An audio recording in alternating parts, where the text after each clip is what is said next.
ខ្ញុំសូមជម្រាបសួរលោកអ្នកបងប្អូនទាំងអស់គ្នាថ្ងៃនេះជាមេរៀនទី5ដែលខ្ញុំចង់ចែកចាយជាមួយនឹងលោកអ្នកបងប្អូន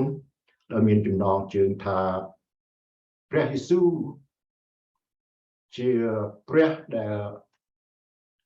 ធ្វើអភូតហេតុអស្ចារ្យជាព្រះដែលមានអំណាចចេស្តាអាចធ្វើអភូតហេតុអស្ចារ្យខ្លាំងខ្ញុំគិតថានេះជា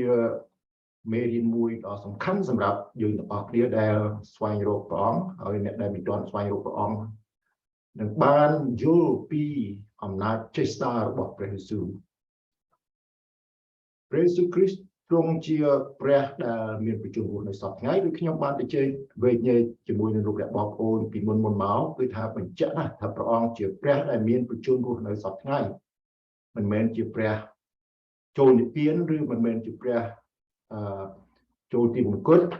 គឺថាព្រះអង្គជាព្រះដែលមានប្រជញ្ញរស់នៅប៉ុន្តែព្រះអង្គមិនមែនគ្រាន់តែជាព្រះដែលមានប្រជញ្ញរស់នៅតែប៉ុណ្ណោះទេគឺថាព្រះអង្គជាអ្នកធ្វើការអស្ចារ្យមានអំណាចចេស្តាធ្វើការអភូតហេតុអស្ចារ្យនៅក្នុងជីវិតរបស់មនុស្សនៅពេលដែលព្រះអង្គទ្រង់យើងនៅគង់នៅលើផែនដីនៅឡើយគឺថាព្រះអង្គបានធ្វើការអស្ចារ្យយ៉ាងច្រើនណាស់ប៉ុន្តែនៅពេលដែលព្រះអង្គមានប្រជញ្ញរស់ឡើងវិញព្រះអង្គនៅតែបន្តការធ្វើអភូតហេតុអស្ចារ្យធំៗនៅក្នុងជីវិតរបស់មនុស្សជាពិសេសជីវិតរបស់អ្នកដែលតាមដែលមានជំនឿទៅដល់ព្រះអង្គមុននឹងខ្ញុំបង្ហាញពីផុសតាងពីការអស្ចារ្យដែលព្រះយេស៊ូវបានធ្វើនៅកាលដែលព្រះអង្គបាននៅលើផែនដីឡើយហើយបន្ទាប់មកនៅពេលព្រះអង្គយាងត្រឡប់ទៅឋានសួគ៌វិញគឺថាខ្ញុំចង់ចែកចាយពីអភូតហេតុដែលព្រះអង្គបានធ្វើប៉ុន្តែមុននឹងខ្ញុំបន្តទៅទៀតខ្ញុំចង់ឲ្យនិយមន័យថាអភូតហេតុនឹងមានន័យថាម៉េចអភូតហេតុនឹងមានន័យថាម៉េចដើម្បីឲ្យយើងបានស្គាល់ច្បាស់ថាពីការអស្ចារ្យដែលព្រះអង្គបានធ្វើគឺថាបើយើងនិយាយពីអភូតហេតុអស្ចារ្យដែលព្រះយេស៊ូវបានធ្វើគឺថាយើងដៅទៅលើពីអភូតហេតុណាដែលកើតឡើងដោយបច្ចេកទេសដោយមានកិច្ចការណាដែលអ្នកវិទ្យាសាស្ត្រមិនអាចពន្យល់បានគឺថាច្បាប់វិទ្យាសាស្ត្រមិនអាចពន្យល់បានមិនអាចរកហេតុផលបានមិនអាចវែកញែកបានគឺថាជាការមួយដែលអស្ចារ្យលើសទៅការណាដែលអ្នកវិទ្យាសាស្ត្រអាចពន្យល់បានគឺថាដូច្នេះហើយខ្ញុំចង់និយាយថាអភូតហេតុអស្ចារ្យដែលព្រះយេស៊ូវបានធ្វើគឺថាជាការអស្ចារ្យដែលមិនអាចអ្នកវិទ្យាសាស្ត្រណាពន្យល់ដោយប្រើគំនិតមនុស្សឬប្រើចំណេះមនុស្សដើម្បីពន្យល់ថាហេតុអីជាអភូតហេតុទាំងនោះនឹងកើតឡើងគឺថាអ្នកវិទ្យាសាស្ត្រមិនអាចពន្យល់បានទេគឺថាបើយើងនិយាយទៅជាគឺថាខាងផ្នែកពលឹងវិញ្ញាណគឺថាអ្នកវិទ្យាសាស្ត្រមិនអាចពន្យល់ឲ្យច្បាស់ទេអ្នកវិទ្យាសាស្ត្រអាចពន្យល់កិច្ចការគឺថាធ្វើម៉ាស៊ីនធ្វើកុំព្យូទ័រធ្វើកប៉ាល់ហោះធ្វើជួញប៉ារ៉ាម៉ាណូអ្នកវិទ្យាសាស្ត្រអាចពន្យល់បានប៉ុន្តែអភូតហេតុអស្ចារ្យដែលព្រះយេស៊ូវព្រះបានធ្វើគឺថាគេមិនអាចពន្យល់បានទេនឹងឯងដែលហៅថាជាអភូតហេតុឬជាអភូតហេតុអស្ចារ្យដែលព្រះយេស៊ូវបានធ្វើនៅលើផែនដីនេះដូច្នេះខ្ញុំសូមលោកអ្នកបងប្អូនបានស្គាល់យល់ពីអ្វីដែលខ្ញុំចង់និយាយថ្ងៃនេះគឺថាព្រះយេស៊ូវជាអ្នកធ្វើអភូតហេតុអស្ចារ្យមួយលើសពីការអ្នកវិទ្យាសាស្ត្រអាចស្មានបានឬអាចពន្យល់បានគឺថានៅពេលដែលព្រះយេស៊ូវយាងនៅលើផែនដីនៅឡើយជាង 2000 ឆ្នាំមុនប្រហែលជាបងប្អូនបានជ្រាបហើយមកដល់ពេលនេះគឺថាទ្រង់បានធ្វើអភូតហេតុច្រើនណាស់បើយើងរាប់ទៅគឺថាអភូតហេតុព្រះយេស៊ូវដែលគេកំណត់កត់ត្រាទុកនៅក្នុងគម្ពីរហ្នឹងគឺថាមានចំនួន36ប៉ុន្តែខ្ញុំជឿថាចំនួននេះមិនគ្រប់គ្រាន់ទេគឺថាព្រះអង្គប្រហែលជាធ្វើការអភូតហេតុអស្ចារ្យលើសនឹងទៅទៀតប៉ុន្តែនៅក្នុងគម្ពីរប្រហែលជា36ហើយបានបញ្ជាក់យ៉ាងច្បាស់ណាស់គឺថាព្រះអង្គមានអំណាចចេស្តាថា នឹងអាច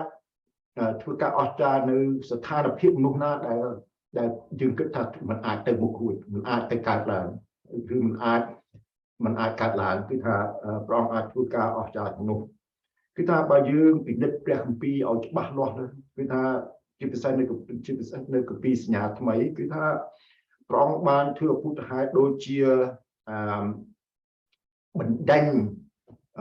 មនុស្សបណ្ដេញវិញ្ញាណអាក្រក់វិញ្ញាណដែលជិះជាន់សង្កត់មនុស្សខ្មែរយើងបើនិយាយទៅថាមានព្រាយបិសាចចូលខ្មោចចូលណាគឺថាប៉ុន្តែព្រះអង្គមានអំណាចបណ្ដេញអំណាចឥទ្ធិពលវិញ្ញាណអាក្រក់ហ្នឹងគឺថាព្រះអង្គជួយរំដោះមនុស្សច្រើនណាស់នៅក្នុងពេលព្រះអង្គគង់នៅលើផែនដីនៅឡើយគឺថាអារក្សដែលមានអំណាចចូលជិះជាន់គៀបសង្កត់នៅក្នុងជីវិតមនុស្សគឺថាព្រះអង្គដេញចេញហើយគឺថាអារក្សគឺខ្លាចព្រះអង្គនៅពេលដែលគេឃើញព្រះអង្គគឺថាអារក្សខ្លាចព្រះអង្គដូច្នេះបានន័យថាព្រះអង្គមិនមែនជាមនុស្សធម្មតាទេព្រះអង្គជាព្រះសូម្បីតែអារក្សព្រាយបិសាចបើយើងប្រើជាភាសាខ្មែរគឺខ្លាចព្រះអង្គនៅពេលដែលឃើញព្រះអង្គគឺថាពួកហ្នឹងវារត់ចេញពីហើយព្រះអង្គមិនដេញវាចេញគឺថាវាស្ដាប់បង្គាប់របស់ព្រះអង្គបើបងប្អូនលោកអ្នកអានព្រះបន្ទូលដែលខ្ញុំចាយនេះគឺថាមានខគម្ពីរច្រើនណាស់សូមអានបើខ្ញុំអត់មានពេលនឹង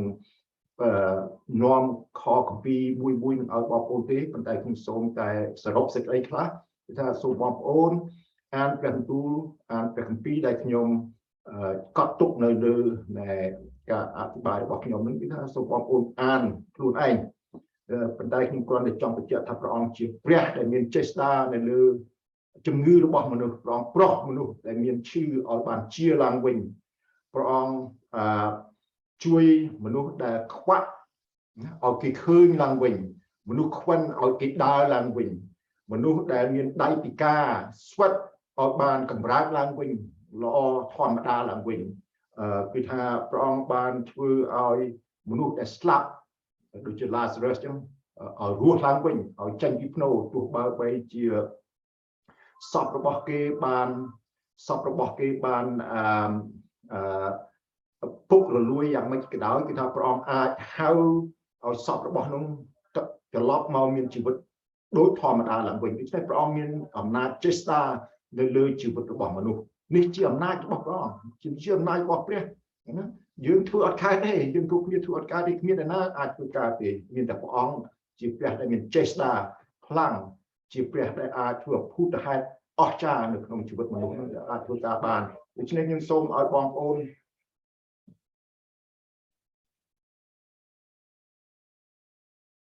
ដូចខ្ញុំបាននិយាយហ្នឹងគឺថាព្រះអង្គមានអំណាចចេស្តានៅលើជីវិតមនុស្សព្រះអង្គ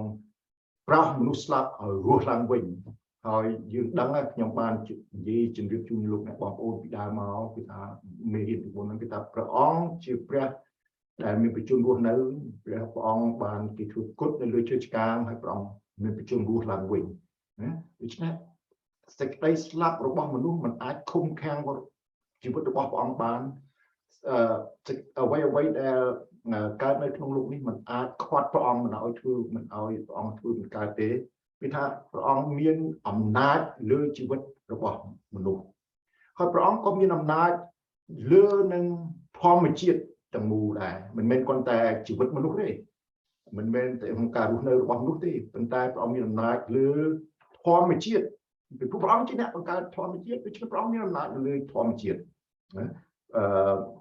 ពីអង់គ្លេសថា the natural world ណាគឺថាព្រះអង្គមានអំណាចចេស្តាលើអំណាចចេស្តាលើធម្មជាតិទាំងមូលពីព្រោះធម្មជាតិទាំងមូលគឺថាព្រះអង្គជាអ្នកបង្កើតមកដូច្នេះក្នុងព្រះគម្ពីរនឹងបានបញ្ជាក់ច្បាស់លាស់ណាស់ថាព្រះអង្គមានអំណាចលើធម្មជាតិគឺថាព្រះអង្គអាចដើរលើទឹកយើងមើលនៅក្នុងគម្ពីរគឺថាសូមបងប្អូនលោកអ្នកអានព្រះគម្ពីរដែលខ្ញុំបង្ហាញនៅលើការមេរៀនរបស់ខ្ញុំគឺថាសូមអានគឺថាព្រះអង្គអាចដើរនៅលើទឹកគ្មាននរណាយើងម្នាក់អាចដើរលើទឹកបានទេយើងមិនអាចដើរលើទឹកបានទេមានតែព្រះអង្គទេអាចធ្វើ មានធ្វើការអភូតថាអាចដើរលើទឹកហើយព្រះអង្គអាចធ្វើឲ្យទឹកទៅជាស្រាទៅជាអ្វីផ្សេងគឺថាព្រះអង្គមានអំណាចចេស្តាបែបហ្នឹងព្រះអង្គមានអំណាចនឹងគម្រាមកំហែងខ្យល់ព្យុះខ្យល់បោកបក់ហើយក៏ព្រះអង្គអាចធ្វើឲ្យទឹករលកបក់បោកខ្លាំងស្ងាត់ជ្រាបទៅវិញអញ្ចឹងព្រះអង្គមានអំណាចទៅលើខ្យល់ទៅលើទឹករលកធំគឺថាព្រះអង្គអាចបង្ក្រាបអាចធ្វើឲ្យគេស្ងប់ស្ងាត់ធ្វើការស្ងប់ស្ងាត់គឺថាគ្មានអ្នកណាយើងជាមនុស្សមានអ្នកណាអាចធ្វើការទាំងអស់កើតឡើងទេមានតែព្រះដែលមានចេស្តាដែលអ្នកបង្កើតរបស់មនុស្សទេអាចគម្រាមកំហែងឲ្យគេស្ដាប់ប្រកបរបស់ព្រះអង្គបានសូមអានព្រះគម្ពីរខ្ញុំចែកចាយខគម្ពីរច្រើនណាស់នៅក្នុងនេះហើយព្រះអង្គអាចចំអែតមនុស្សរាប់ពាន់នាក់ដោយប្រើតែនំប៉័ងពី3ដុំហើយត្រីមួយចំនួនតូចព្រះអង្គអាចធ្វើឲ្យនំប៉័ង 4-5 ដុំហ្នឹងឬត្រីពី3ដុំហ្នឹងឲ្យคล้ายទៅជាមានចំនួនច្រើនហើយអាចចំអែតមនុស្សរាប់ពាន់នាក់ក្នុងរឿងមួយគឺថាព្រះអង្គចំអែតគេមានចំនួនមនុស្ស 5,000 នាក់មែនទេអ្វីដែលតូចព្រះអង្គអាចធ្វើឲ្យបានធំអ្វីដែលយើងគិតថាមនុស្សធ្វើមិនកើតព្រះអង្គធ្វើកើតដូច្នេះសូមឲ្យលោកអ្នកបងប្អូនយល់ពីគឺថាអំណាចចេស្តារបស់ព្រះអង្គដែលគ្មានអ្នកណាយើងជាមនុស្សសាធ្វើកើតពុទ្ធទេហើយបើយើងគិតថានៅពេលដែលព្រះអង្គយាងនៅលើផែនដីក្នុងរយៈពេលចំនួនឆ្នាំនេះតិចណាស់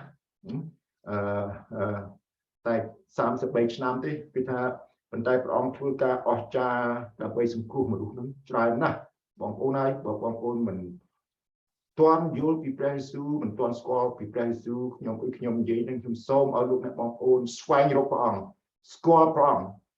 នោះបងប្អូនលោកអ្នកបងប្អូននឹងដឹងថាព្រះអង្គមិនមែនជាព្រះដែលចូលនិព្វានមិនមែនជាព្រះដែលសគត់អត់មានជីវិតតទៅទៀតទេគឺថារហូតមកដល់ពេលនេះនៅពេលដែលព្រះអង្គបានរស់ឡើងវិញនៅពេលដែលព្រះអង្គងើបចេញពីភ្នូគឺថាព្រះអង្គនៅតែធ្វើការអស្ចារ្យនៅក្នុងចំណោមអ្នកដែលជឿព្រះអង្គជាពិសេសឲ្យអំណាចធ្វើការអស្ចារ្យទៅដល់អ្នកសាវករបស់ព្រះអង្គផងដែរដូចខ្ញុំអានខ្ញុំយកដកយកខគម្ពីរមកនិយាយច្រើនណាស់ជាពិសេសសាវកពេត្រុសគឺថាសាវកពេត្រុសដែលដើរតាមព្រះអង្គគឺថាទទួលអំណាចធ្វើការអស្ចារ្យអភូតហេតុហ្នឹងគឺថាដោយសារអំណាចពីព្រះដែរសាវកពេត្រុសហ្នឹងគឺថាអាចជួយមនុស្សខ្វិនឲ្យដើរឡើងវិញជួយប្រុសមនុស្សឈឺឲ្យជាឡើងវិញហើយមនុស្សដែលមានការពិការឲ្យបានទៅជាមនុស្សមានជីវិតធម្មតាឡើងវិញ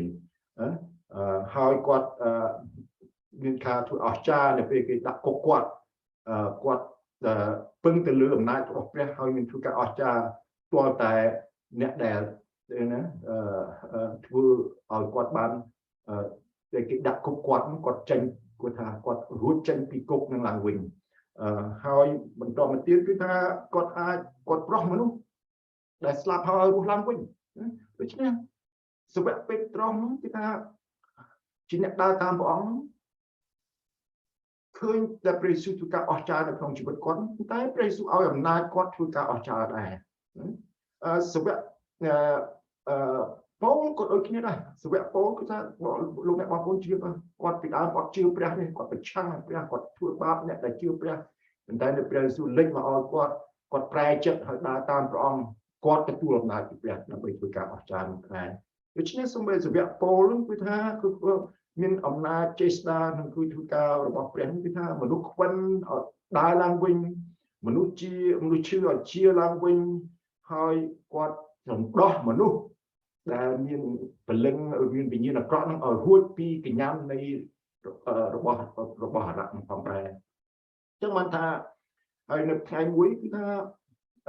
ពោះវែកចិត្តគាត់ប៉ុន្តែ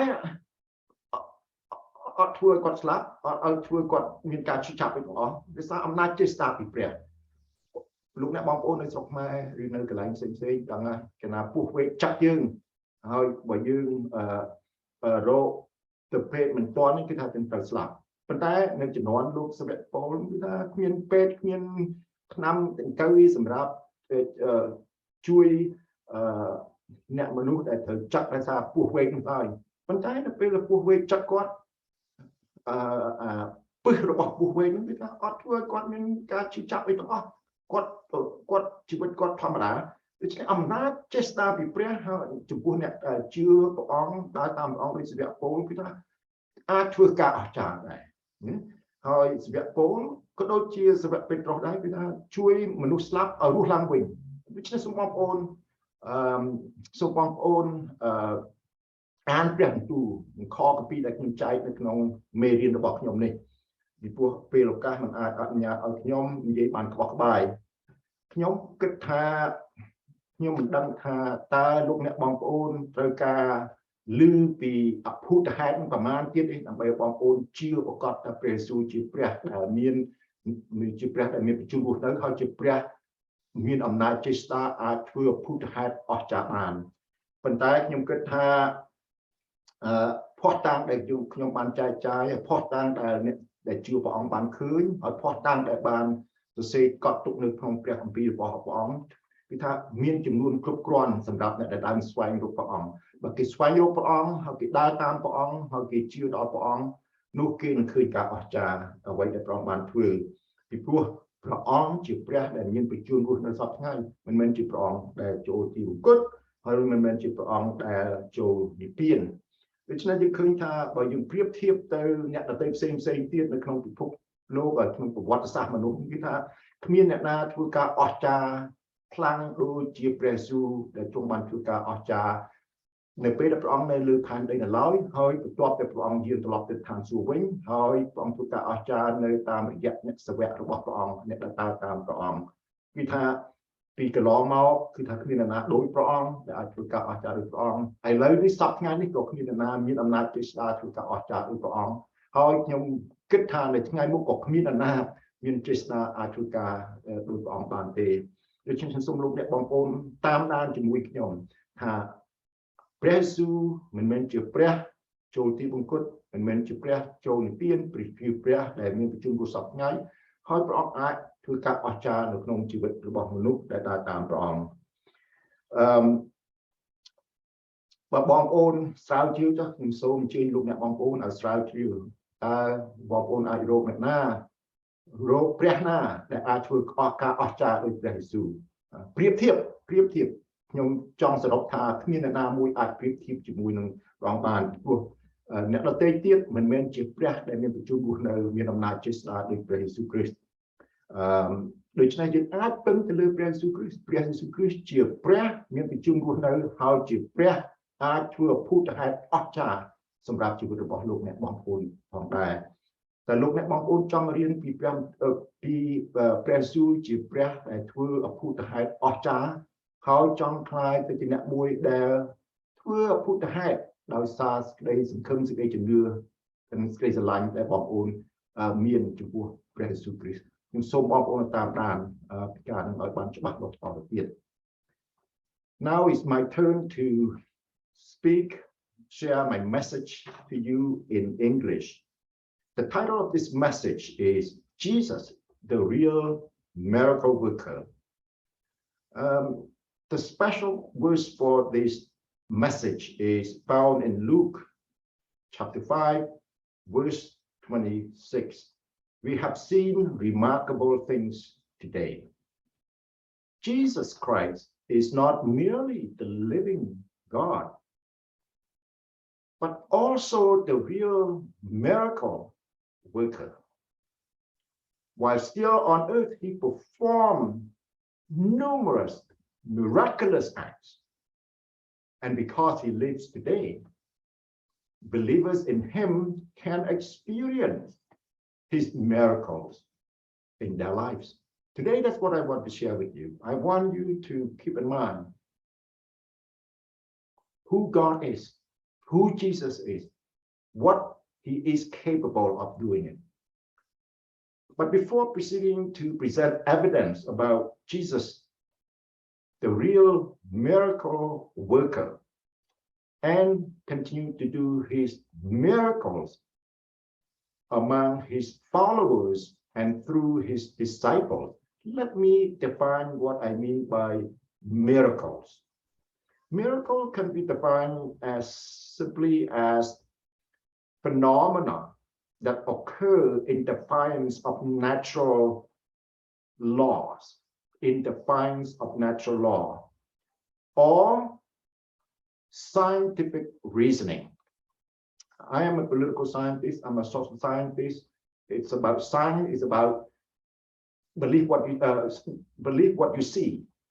right? If you don't see, if you don't have evidence, you cannot, you consider that superstitious or unnatural, right? And science simply cannot explain miracles, because miracles are supernatural acts performed by a living being, and here in this context, the Lord Jesus, right? So only God can perform supernatural acts, and that can never be explained by scientific reasoning or theory, right? Okay, so you know what I mean when I refer to miracles, the term miracles. And now let me present to you why I wanted to share with you about the fact that Jesus is the real miracle worker, right? The Bible recorded numerous miracles. I think in total about 36 miracles that Jesus performed and recorded in the New Testament. So the miracles that he performed include the following. He cast out unclean and dumb spirits and drove out demons that possess people, right? He has the power to cast out unclean, dumb spirit and drive out demons from the people that they possessed. He also have healed sick people. I think this is important, right? He has healed sick people, and restore people who have physical problems, right? Lame people. He have lame people to walk again. He have people with withered hands to move their hands as normal again. He did other miracles, such as the paralytics, people who cannot walk or cannot do anything. He cured them. He raised them. He helped them to live a normal life. So please read all the verses that I provided in this message for your information. I just don't have to get into every story, that every miracle that Jesus. But let me move on to the fact that Jesus not only can heal people, can cure the paralytics, can do other miracles, but also he also has the power over the natural world, over the law of nature. He has power over the law of nature. Okay. If you read my message and all the verses that I provide, Jesus walked on the water. Can you walk on the water? I don't think I can walk on the water. The moment I step on the water, I will sink. I will sink, and if I know how to swim, I will not drown. But if I don't know how to swim, I will drown, right? But Jesus walked on the water, right? That's another miracle that Jesus did, that signified his supernatural ability to do miracles. And he turned water into wine as well. Right? The Bible tells us that he turned water into wine at a wedding, right? When people needed wine at the time, and they ran out of wine, and Jesus just turned water into wine, Right? He calmed the roaring wind. He calmed the roaring wind and the raging waves. Can you do it? I don't think so. I cannot do it. I cannot. When the wind comes, either go hide myself in the house or make sure that I find a place to protect myself. Right, when there's a violent storm comes, and also in the ocean or sea, if you see big waves, you're in trouble if you're in a little boat. But Jesus had the power to calm the roaring wind and the raging waves. He has that power. So, and also he fed people, a lot of people with so little food. At one point, he fed 5,000 people using a few loaves and a few fish. Can you imagine that? You feed 5,000 people using only a few loaves, a few pieces of bread, and a few small fish. The fact that he could do this, it was a miracle that he fed thousands of people, because he can multiply. He could multiply a few pieces of bread into thousands of pieces that was enough to feed 5,000 people, right? And a few fish that he multiplied to the extent that everybody had more than enough fish to eat. This is another miracle that Jesus did when he was still on earth. So, he performed these miracles in a very short time during his ministry to save humanity. And you know that Jesus conquered death, right? His own resurrection itself displayed his awesome power his awesome power over life and death. Death could not conquer him. He conquered death, and he rose from the grave, and he returned to heaven and promised to come back. And this is a very important point to keep in mind, that Jesus is not only the living God, he is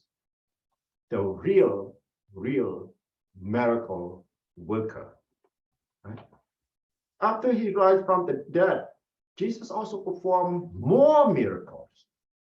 among believers and through his disciples. Peter, the disciple, cured a lame person, healed sick and handicapped people, and secured his own release from prison. He gave a dead woman her life back. For his part, Paul, the apostle, healed a lame person, healed sick people, and he freed others from evil spirits. At one point, a viper bit him, and all of us would die without any immediate medical attention. But at the time, there was no medical attention. But a viper bit him, but did not hurt him. And that was another miracle, that he was not, it was left unharmed. And also he raised some dead people back to life. In other words, Peter and Paul, Jesus' disciples, did a lot of things what Jesus had done before. Because they follow him, they receive his power and the power to perform miracles. So this is very important today I wanted to share with you. Please make sure that you know this. I have provided a lot of verses in the Bible to prove this. So, but I'm not sure how many more miracles that you or someone else would need to see or hear before he or she finds the story of Jesus, the real miracle worker, more compelling than other stories told throughout human history. I just don't know. I don't know how many more, how much more evidence about Jesus' miracles that a person needs to be convinced that he is the living God. But for me, enough evidence shows that he is not only the living God, but the powerful God, the God who can do miracles, who can perform miraculous acts that no humans can do, no scientist can imitate. Okay, so to make the long story short, Jesus is the real miracle worker. He has power over human life and death. He has power over the natural world, right? There is no one else comparable. There is no one else comparable. No, not one in the past. No one else in the present. And none who will be able to do what Jesus has done. And none to come, or none to appear in the coming years, decades. So I just want to make sure that you understand what I'm trying to say here, and that is, none of the gods you may have heard can do what Jesus has done. Because of his unmatchable miracle-making power, we can depend on him and his ability to perform what is not humanly possible. Would you like to learn more about Jesus, the miracle worker, and also become one small miracle worker? If you do, I suggest that you stay tuned. I will have more than 300 messages to share with you. As a political scientist, as a scientist, I just don't talk. I don't make claims without providing evidence to prove what I say, what I believe. So it's important that all of you, that any one of you who seek God, understands the importance that God is the living God, but there is so much evidence to prove that he can do what you cannot do. And that is why this is the message of hope. Thank you, and God bless you. See you again.